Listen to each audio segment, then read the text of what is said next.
बिस्मिल्लाहिर्रहमानिर्रहीम। ये एक छोटे कद वाला मुसलमान भाई है। छोटा कद होने के साथ साथ इसकी गर्दन में भी कोई बीमारी है। ये अपनी गर्दन को प्रॉपर अंदाज में इधर उधर नहीं घुमा सकता। इसका सर हमेशा ज़रा उठा ही रहता है।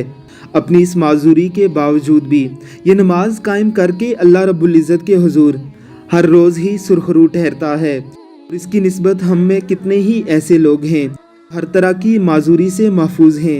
अल्लाह रब्बुल इज़्ज़त ने उन्हें हर तरह की नेमत दे रखी है, लेकिन अल्लाह रब्बुल इज़्ज़त की नेमतों का शुक्र अदा करने के बजाय 5 वक्त की उस नमाज को भी छोड़ देते हैं जो हम पर फ़र्ज़ की गई है।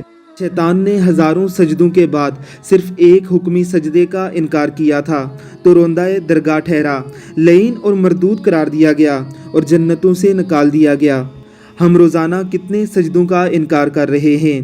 सिर्फ सुबह की नमाज में हम 4 हुक्मी सजदों का इनकार कर रहे हैं और फिर भी हम खुद को बड़ा अच्छा मुसलमान समझते हैं। अल्लाह रब्बुल इज़्ज़त की ज़ात हमें इस्तकामत के साथ नमाज कायम करने की तौफीक अता फरमाए। आमीन सुम आमीन।